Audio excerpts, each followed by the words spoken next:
Welcome to CSN The Network Podcast. This is your host, Kayvon Cutler, with my lovely co-hosts, Dree Nazario and Malik Hampton. How are y'all doing this evening? Good, man. Chilling on this good Sunday evening. Happy to be here with y'all. Yes, sir. Yes, sir. Blessed and highly favored. Blessed and highly favored, especially on this Sunday. I'm feeling good. How you doing, brother? Likewise, better now that I'm talking to you two. So it's been a chill weekend, enjoying the day off.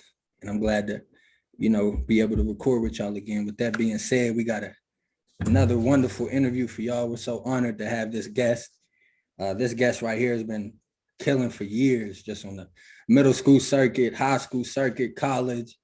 I would consider her a legend in the city. For her to be as young as she is already, definitely, one of the young pioneers for women's sports from our area, a D1 hooper, someone that's, definitely earned her respect, earned her due. Without further introduction, man, welcome Aaliyah Dunham, man. How you doing this evening, fam? I'm good, taking day by day. Blessed. How are you? Can't complain, man. Can't complain. We appreciate you joining us. Like I said, before the call, we understand that you're real busy, so it's definitely doesn't go without notice that you took the time to talk with us. So we definitely appreciate you for that. Again, thank you for having me. So with that being said, man, let's get straight into it, man. Of course, I've known you since you was very young. You know what I mean? Uncle Jeff used to be my coach in Little League. I just remember you coming with us to some of our practices, our games, our AAU trips. So to just see you grow up and, be as accomplished as you are is really, something that, your pops has been manifesting for you, just know since you was like legit a kid. So it's just amazing to see, with that being said, what did you do while you were young, to garner some of the attention that you got when you were in high school, because I remember Uncle Jeff telling me that, W was looking at you when you were like, I feel like in like 10th grade, when he was telling me, when I ran into him one day, we was talking. So what were some of the things that you did at a young age to garner that attention, whether it be going to camps or, just balling out at AAU tournaments or showcases? Like, what exactly did you do to, first get that attention? I think the biggest thing was I was surrounded by a lot of cousins who were older than me. Rashawn, Ricky, Simone, all of them. I think the biggest thing first was being around them, seeing them practice, going to their AAU tournaments with Jeremy and that group. I think that was like the biggest thing that really started it, the love for the game and everything like that. And then as I got older, especially towards the end of my middle school career, going into high school, I think the biggest thing for me was going to elite camps, especially over summer. In that June period, I spent a lot of my weekends or weekdays at elite camps, whatever college I personally wanted to go to, or other colleges that were recruiting me. I think I really spent maybe my 9th and 10th grade years going to a lot of camps over that June period, and then flip over to July period, the live period with AAU. I really dialed in during that. I started off with Rising Stars to Blue Star, West Virginia with JD. And then my 10th grade year, I made the transition to West Virginia Thunder, a different program, but also located in West Virginia, to kind of help boost my my AAU career. There were just little things that between the two different programs that I wanted to make a push for and really succeed my dreams. Introduction to basketball. I don't really exactly remember when I really started. I do remember it might have been 4th grade-ish, 3rd, 4th, no, that's a lie. 2nd grade. I think I started at the St. Albans All Girls League, again with JD. He's like my second dad. I started with him 2nd grade. That was just to get out there. Him and my dad were, I think, honestly coaching South Charleston Little League at the time. So I just, started basketball and then I went from there to South Charleston Biddy Ball League. And then I think after that, it just kind of took off from there. But I don't think I really took it serious until about third, fourth grade. I remember one instance where it really took into play of like where I could be and my potential and what I actually had to do to get to that. I think JD really sparked that in me. I thought I was, at a young age, I thought I was good and I could just go out there and play, and just because I knew JD, I thought I could just go out there and, earn a spot. Quickly realized very soon that you have to work for it. 100%, 100%. I have a similar story, but mine was with Big Cuffy. He was my all-star coach, and he basically just told me, he was like, the only reason you're on this team is because me and your dad are friends. And I was like, oh, hold up. So we got to it after that. But yeah, that's a very similar story. So appreciate you sharing that with us. Sure. I guess my first question is, can you just tell people, like, we all know who JD is, you know what I'm saying? Can you just tell people, like, who JD is and, like, what he's, been to you, I guess, as far as your basketball career? I'm sure we've all ran into JD, we've all hooped, so. So he's been around for a while. I think he might have had all of us at one point, if not siblings. JD Lambert is basically, like, again, my second dad. He coached for the South Charleston Middle School, the boys side, for years. I know now he's currently coaching for Charleston Catholic boys with Hunter and Rashad and all of them. And then he started the program, West Virginia Rising Stars. I don't know what year, but it's been a while. I think now they were at one point with Blue Star, West Virginia. And I think just from there on, it's been, I don't know, my fourth grade year was when I started with him. And actually, I even think before that, they were the West Virginia Tornadoes at one point. So he's been doing this for a very long time. Had a lot of athletes go his way. Like I said, I've known him pretty much all my life. Was one of my first coaches. Even today, we still, I still call him, check on him, again, like my second dad. Shout out to JD. For sure. Yeah, I was just about to say, man, shout out to JD, man. We love you, boy. But walk us through, you being a smaller guard, walk us through some of the things you did, through your development to, really focus your skill set, on what you're, really great at, you know what I mean? What did you do to really hone in that skill set? The first thing I think I really did was try to play against like older and bigger people, because I was always going to be the smallest one on the court, whether I liked it or not. And then, like, on the skill side, I really tried to work on different ways to finish over people. So like floaters and stuff like that, ways to get the ball off with ease, I guess, over taller people. And then I guess being smaller, like, woke some type of lion in me, to be like the more aggressive one on the court. So like pretty much defensively mindset it a little bit more, try to be feisty, really focus on the defensive side because I knew I was going to be smaller and I had to find some ways to get at the bigger people. So I think the defensive side was what I really tried to focus on for the longest. That's tough. That's tough. I think that's the West Virginia in you too. We got a little bit more bite than most people. But can you, I know you talked about things that you did to kind of get recruited, but can you dive a little bit more into your recruitment process? Yeah. So again, I started with Blue Star, West Virginia. I think my 9th grade year, I got my first offer from Furman. And then between my 9th grade and 10th grade year, I switched over to the West Virginia Thunder program with Scott Johnson. The biggest thing for me was when I transferred was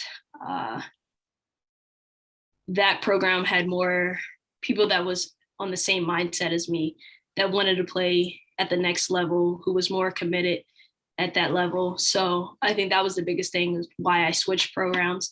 And then I guess the exposure was completely different. No knock on JD or anything like that, but it was just two different, exposure, two different programs. West Virginia Thunder they wasn't under the NYBL team, but EYBL teams, but we were really close to that league, which is a really good league. If you don't know, it was sponsored by Nike.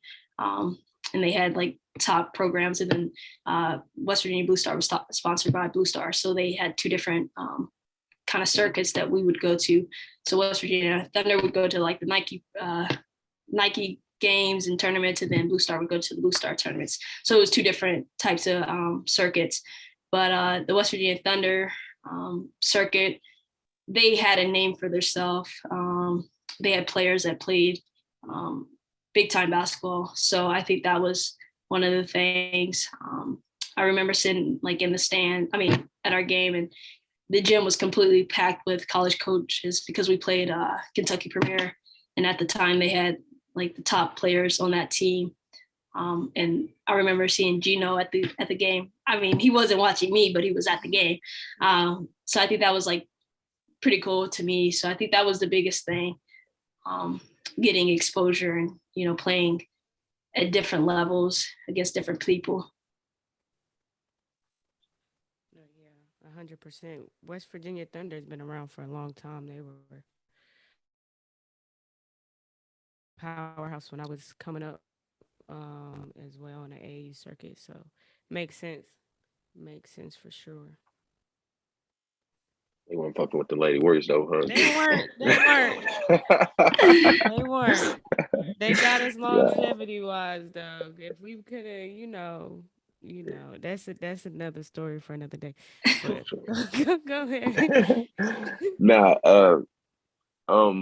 So I know you come from a big family. So has it always been like, sports and competitive, stuff for you just because of watching your cousins and stuff? Like, has it always like been inside you, like you gonna play sports? You was never into like any other thing, like, like any, I don't want to say girly girl things, you know what I'm saying? But like, any things, know what I'm saying, that, outside of sports, was it always just like, I'm trying to be competitive, or I'm trying to do what my cousins is doing? Like, it was definitely the competitive side. I grew up watching them, so I wanted to be just like them and even better. So I think that was, growing up, sports was all it was, whether it was basketball. I was in all different types of sports. So I think even in other sports, it was competitive amongst my sister and I think. So growing up, it was just pretty much sports. Got you, for sure. What would you say were some of your best offers coming out of high school? And then I got a follow-up question for you. I would say, I'll say my top 3 at the end of the day, because I would consider they were good offers, but I felt that they were good for me, not necessarily to everyone else. But my top 3 at the end of the year was Xavier, Kent State, and it was between like Seton Hall and Furman was in between that third spot. But Seton Hall kind of fell off the wagon once the assistant coach actually left Seton Hall and went to Xavier. And I really built a bond that like was inseparable. And then again, once she left, they recruited me from Xavier. But I think those 3 were, like, I guess would say the biggest. Got you. And shout out to Kent State too. My cousin graduated from there. We got a few fraternity brothers out there, man. Shout out to them. But how would you explain your tenure at Xavier? You definitely killed So how would you explain your time there if you had to sum it up? I would sum it up as, let's see, how would I guess knowing my role. I think a lot of people don't understand roles at a young age. But when I got to Xavier, I understood what I was there for and what they wanted me to do. And I just kind of tried to perfect that role. And that was being, a facilitator. And I think that was the biggest thing for me. I could care less if I scored in a game, as long as I did my duty, I think, and we won. Like, that was the biggest thing for me, especially coming from high school where I was the leading scorer, to going into college and may not score a game, but I could have 5 assists that day or more. I think that was the biggest thing. I guess that would pretty much describe my role at Xavier, was being, the best facilitator for the team. Talk about how, because I agree with you. A lot of people don't understand that. They just look at stats and be like, oh, you're not doing blah, blah, blah, blah, blah, especially when you're a volume scorer. So just talk about that process for you mentally, how you had to switch gears. Was it a struggle, or did you just know, like big picture? You were more big picture, I guess. I would say it was a struggle a little bit my freshman year, but at the same time, I wanted to play. So I just understood what I had to do to be on the court. And it was that if that was me, not being a volume scorer, then so be it. Took it with pride and said, at the end of the day, I came here to play. And that's what I wanted to do. So I think the biggest struggle was for everyone else to recognize what my role was. Like everyone, like you said, everyone looked at stats like, oh, like, why aren't you scoring? Or why are you not, you used to drop, 20? Why aren't you doing that in college? My role changed, you got to think everyone that came in with me and who was already there was also their leading scorer at their high schools. So it's different, again, looking at the stats, you may not know, like, oh, I mean, she is there, but is she killing? She's not scoring 20, but it's the little things that add up to the bigger picture that I guess people wouldn't notice. Right. It's the things that don't show up on that stat sheet. And just from listening to you talk, I'm sure you were one of those people that were leaders in the locker room as well. So, those things are valuable, and you get the respect of your peers that way. And, sometimes it's not for everybody to understand. So, yeah, if you know, you know. Right. Did that play a factor into you, transferring, for your final year of college? Did you want like more freedom, or just have, more freedom to, not do whatever you want, but, have a little more fun playing basketball instead of having to be like so restricted in a role just to be on the court? Not necessarily. Because I enjoyed my time at Xavier, nothing but respect for the coaches that I had there, and the players that I played with. I think I just wanted to change, honestly. I did my time there, 4 years, graduated. And then the uncertainty of COVID, we were blessed with an extra year. So I just kind of took advantage of it and put my name in the portal and saw what I got and chose what I felt was, right for me, what I felt in my heart and what I thought my family would understand and enjoy. So I think that was, I wouldn't say it was, I wanted to do that for the freedom. I just wanted to do it for my family and for myself. What are some of your options you had in the portal? So like unofficially, I had like Clemson and Kansas State reach out to me, was the bigger schools. I like talked to Temple, like they were like the top two between Temple and Marshall. And then there was also like just other schools that reached out to me. But it was different, definitely different from the first process. The first process of being recruited, you loved every single moment of it. You had a lot of time to think about it, a lot of time to sit on it over the years. But with the COVID year and how hot the transfer portal is, when I put my name in it, I had a week or two to make it a decision. And not only that, is put my trust in a coaching staff and a team that, I may or may not like within a week, so I think that was the biggest thing. It was definitely different. Goes with it. So how was that transition from Xavier to Marshall? It was actually very smooth. Coach Kipper, the head coach, actually recruited me beforehand when I was in high school, before I went to Xavier. So I knew him. I knew he was a great guy. I had a couple teammates from AAU who played for him before me. I knew, what he was telling me was 95% true. I knew he was going to be a good guy, a good, great coach. I think so that part I wasn't really worried about. So I was comfortable like making that decision of coming to play for him. Again, going back to that week span of, trying to get to know coaches and making that decision. That was the easiest part because I already knew what type of guy he was. And then, once I got here, I fit in well with the players. I got to know them quickly, spent a lot of time with them over the summer. And I just, built that chemistry.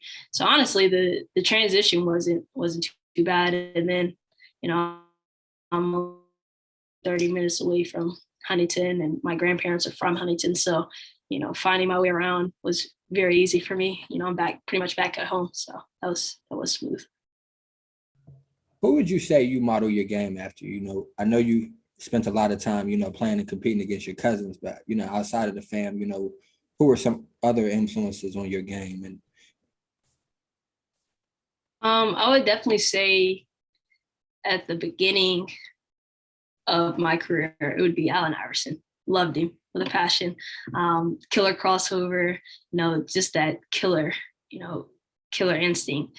But I think as I am getting older again, knowing roles and, really understanding the game, I would say probably Chris Paul, at this point, the feel for the game, the maturity of the game, and just being a true point guard, I guess, would say Chris Paul.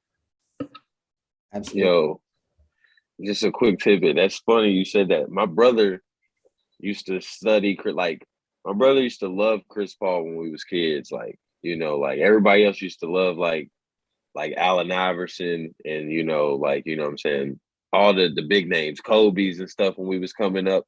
My brother, he always took a liking to Chris Paul and like Chauncey Billups when we was younger. You know what I'm saying? I always thought he was kind of like, weird for that, you know what I'm saying? Because it's bigger I thought it would be bigger names, you know what I'm saying? But like he was just so smart about like, you know what I'm saying, trying to like be a point guard at such a young age.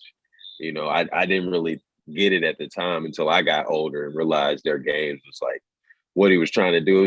It's just funny hearing you say like that you transitioned into Chris Paul, because Chris Paul is definitely like the best point guard we've seen, like, you know what I'm saying, like, our generation for sure.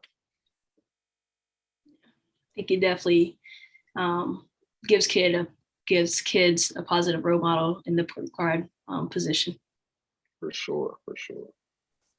So kind of to just piggyback off of that, were there comparisons like within the city that people would talk to you about? I know when I was coming up playing, it was Alexis and Renee. Everybody was like, oh yeah, Alexis and Renee this, Alexis and Renee that. Were there those type of comparisons for you coming up, especially in South Charleston? Yeah, I think it was definitely Renee. Again, coming from South Charleston, Renee going there think that was the biggest comparison at a young age, all through high school. Yeah, I think Renee was probably the biggest one. For sure. We gotta get Renee on here. And just to get this out there, and you may not think about this, but I think about this a lot. I want to formally apologize to you because I felt like coming up that Renee and Alexis, they didn't come back enough. Like everybody, you just heard about them. Like obviously I touched them a little bit, play AU for Alexis, you talk to them, they'll come back like every once in a while, but I felt like they didn't, once they got out. And then I turned around and kind of did the same thing, not realizing how hard it is to actually come back. And because you pretty much working out all year round, especially while you're in school. And then once you get a job, it's like I have a job to do. But so I kind of wanted to formally apologize to you for not coming back and reaching out. I know your dad reached out to me once when I was home, but you're home for like 4 days and you got to get back out. So I apologize for that. And this is a part of the reason why I'm doing on this platform now to try to give back to the youth. And, I would love to work with you in the future. Yeah, for sure. Thank you. I know, again, I mean, at a young age, I probably had no clue what you were talking about, but now I completely understand you, especially when you're away. It's hard to come back. And when you do come back, it's such a quick turnaround and you get so caught up in trying to do everything else in those little spans that, you might not have time for the other people. So, I mean, I understand, now. So there's really no need to apologize because I completely understand where you're coming from. But yeah, for sure. Definitely want to get with you for the future. And what's next for you? What you got? I know you got your conference tournament coming up. So we're wishing you luck on that. Thank you. Have you thought about next steps after you finish up your college playing career? That was going to be my next question too. So the first thing is I want to continue playing. So hopefully going overseas will be my next step. See where that takes me. If it's meant to be, if God wants that in my future, then it'll be that. But if not, then potentially getting into coaching. Last, I guess, summer-ish, spring, I guess. I participated in the WVCA, So You Want to Be a Coach program. They host that every year during, I think, the Final Four, I guess, weekend. And it's basically a program where coaches come and, speak to you. You kind of network a lot. And then afterwards, they pretty much send all your resumes to coaches who are looking for GAs and, trying to fill coaching spots. So I was very blessed to take part of that program because they only take a select few candidates each year. So I was very, blessed to take that program. So that kind of gives me, some confidence and encouraged to take the next step of coaching and hopefully a GA spot. If not, my first plan of playing overseas.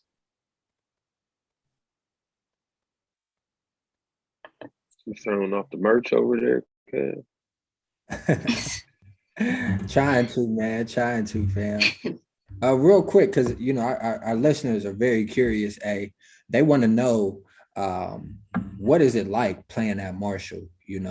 Hometown kid. Like you said, you're close to home, so now your parents could come, your cousins, your aunts, your uncles. So, what is it like playing at Marshall University? I think I'm a big family person. So for me, I think I get enjoyment of, knowing that my family can come, to every home game. It's just, a short drive. They were doing it to Cincinnati, but even now, not not only my immediate family can come, but, my little cousins, because I have a lot of those, they can come, and get to see me play. And then again, like, I'm local. So like Marshall's the local team. So not only do they get to see me play, but then they get to tell their friends that, my cousin plays for this team, and, be excited about that. And then my friends can come, everyone that I, grew up with can, make the short drive, and the kids from South Charleston can come and watch me play. And then not only am I the only local kid on the team, but, we have 2 other kids on the Marshall team that is very close, one from Ironton, one from Cattlesburg, Kentucky, which is, 45 minutes away.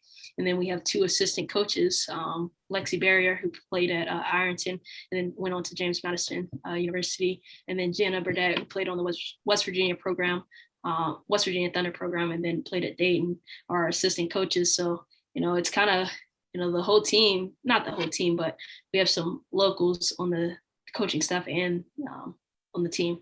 So I think that's, biggest thing. It's representing, where we're from. Absolutely. I got a follow-up question for you too. Was it a different transition for you? Because, Xavier and Marshall are in 2 different conferences. So did you have any transition at all going from conference to conference, or was it just smooth for you?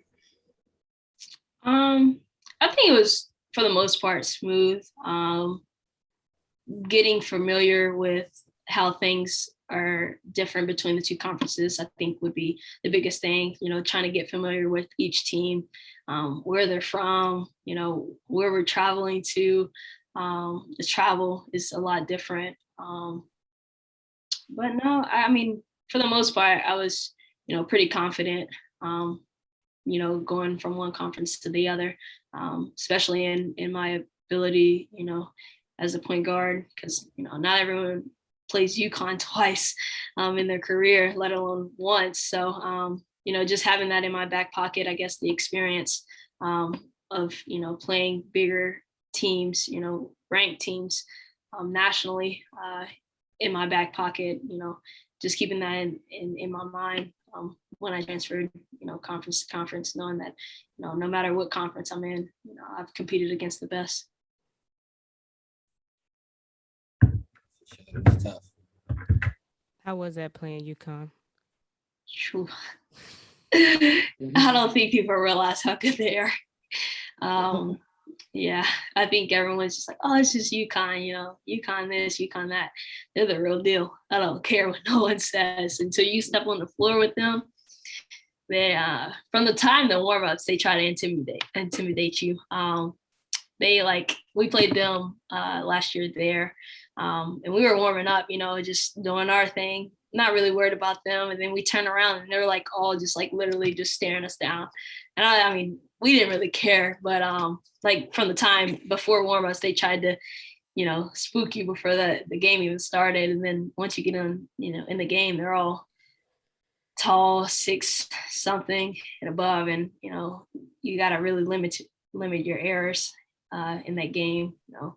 Long rebounds equals transition points for them, so you got to really take care of the ball and stuff like that. So I think at the end of the day, I can always say I competed against the best, played with the best, guarded the best. So I guess that's the biggest takeaway from that is, the excitement that I got from, playing them twice. Yes, ma'am. Yes, ma'am. So speaking of the best, I guess my last question for you is, are you the best Dunham athlete, to come from the bloodline? Would you step out there and say you feel like you're on the top spot? Yeah, I would. I don't think they would like that, but I think I would. I mean, take myself. I got you. I guess I could ask you the same. Yeah. I think you number one. I'm taking you number one for sure. Nah, so fam, speaking of being the best, what do you do behind the scenes that prepares you for that? Take us through your training regimen now. You're older, you have experience with, playing on different AAU circuits, playing with, different trainers, different coaches, different programs. So what's your personal regimen like to get prepared to play? I would say using all of your resources, like you said, different trainers, go to multiple ones, each one you can get a different perspective from each of them. They all see things differently. So I think, having that different perspective and added to your game, different resources, different coaches. Each coach, like I said, again, JD, Scott Johnson, Ryan Smith, like they're just all different in different ways. And they've all played at different times. They've seen different things, old generation, new generation. I think taking care of your body, using different resources in that, Code Hub, whether we like it or not, using just different things, taking advantage of the resources that you do have. Talk about how influential or important your dad has been in your I guess throughout your life and your career. Yeah, I was going to ask the same thing, man. Shout out Uncle Jeff. That was going to be my last question because we don't want you to think we just, you know what I mean? we know. I was saving it for last. Great question. I think pretty much everyone knows my dad and, how well he talks about me. He's always been my biggest supporter.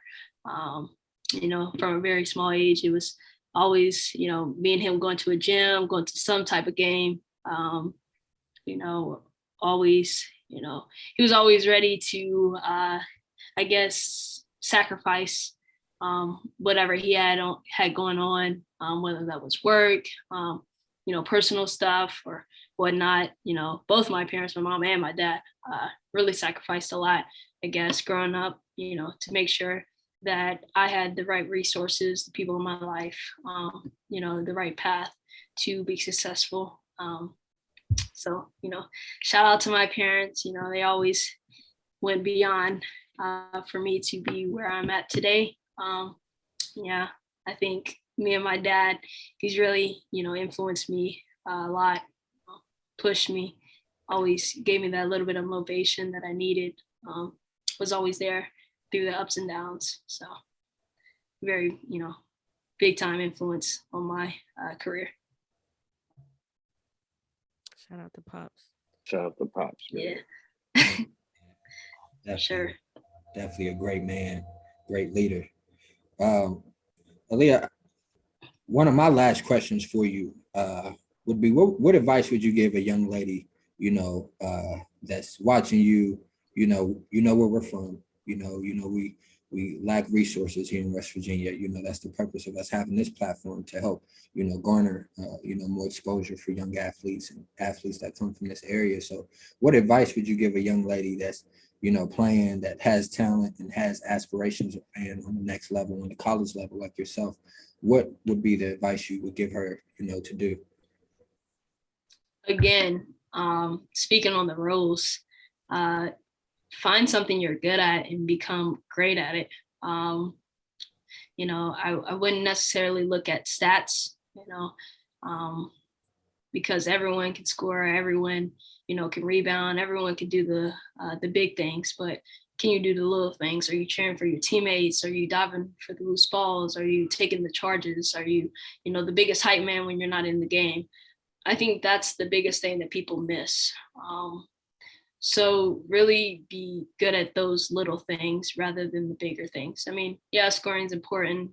Yeah, everyone wants to watch you put the ball in the hoop, but I think college coaches get more excited about those who are great teammates, who are respectful to their coaches and to their parents, on and off the court. And then academics, can't get nowhere without academics.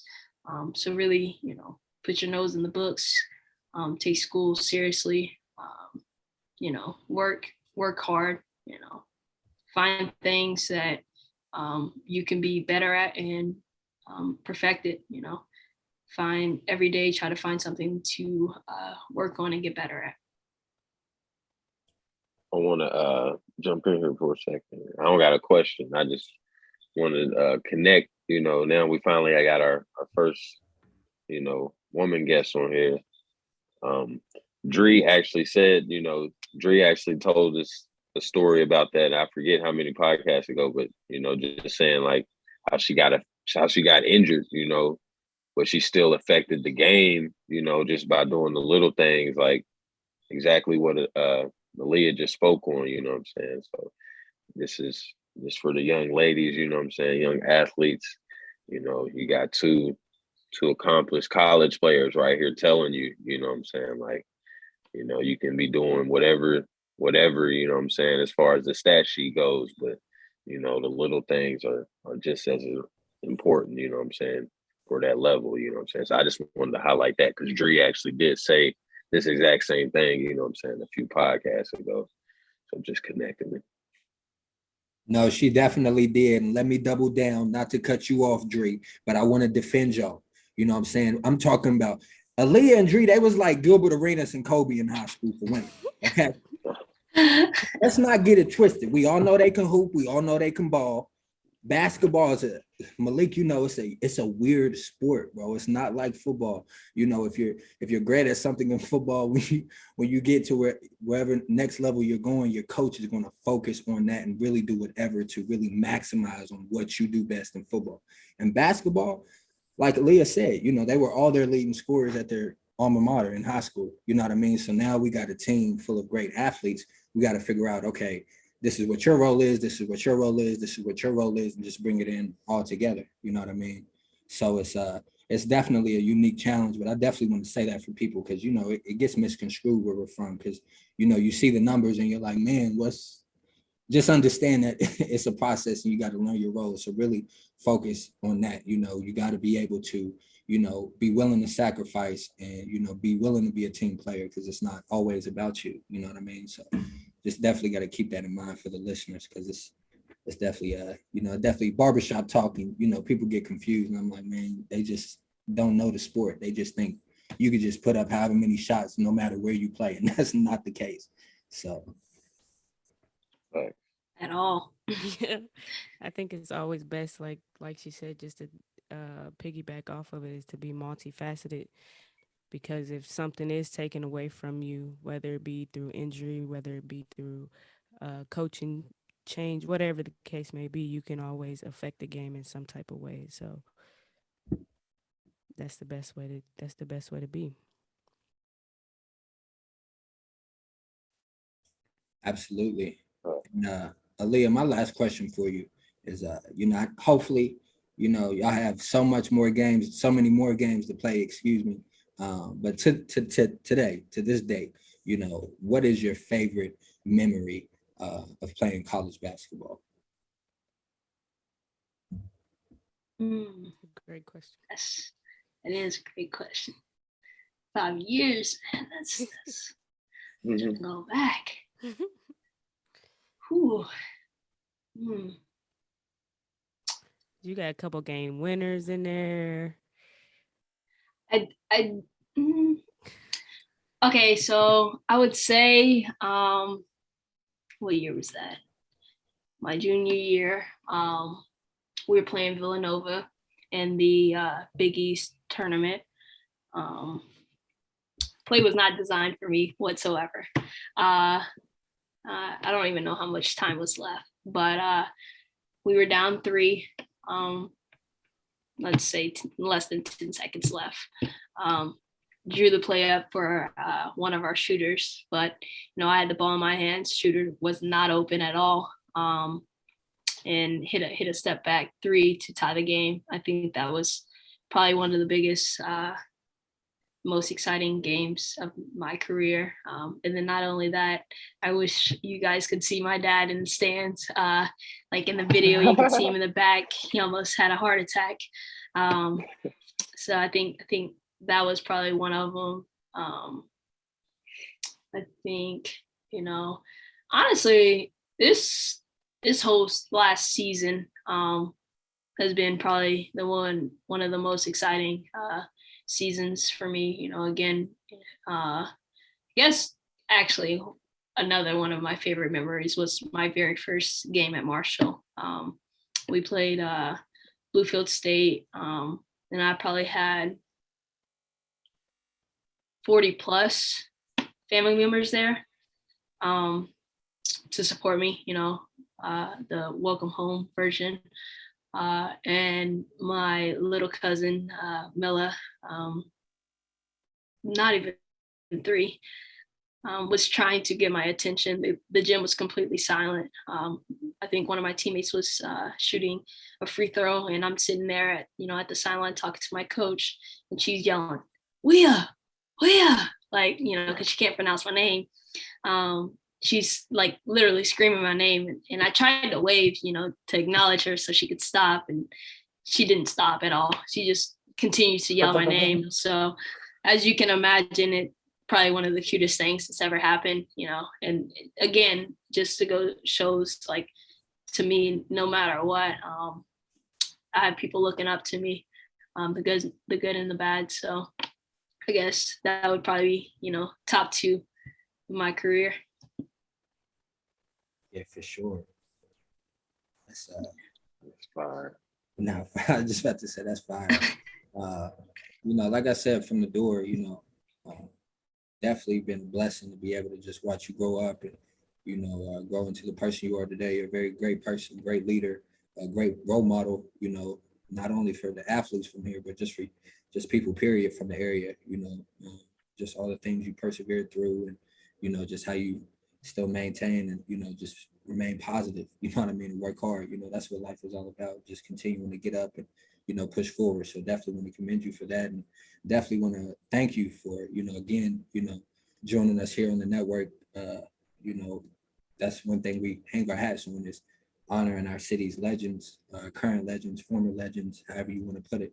But, everyone has a story, and we want to provide that platform so they can share that story more in depth. So we definitely appreciate you, taking the time out of your busy schedule to sit down and talk with us this evening. Again, thank you for, thinking of me, especially for your first female on this podcast. So, it means a lot to me. I appreciate you, all of you. Thank you. Appreciate you. Thanks for coming on. Yeah, we're proud of you. Again, good luck in the conference tournament. Kill. Thank you. Thank you. You got some fans in us. We rooting for you. Thank you. Thank you. Thanks. Yes, ma'am. So that's Aaliyah Dunham. That's the starting point guard for the women's basketball team for the University of Marshall. They got 2 more games left, right, Aaliyah? So you still can play, and then it's the conference tourney time. So, God bless you, and thank you again, and keep doing your thing, man. This is CSN The Network Podcast, and we out. We out.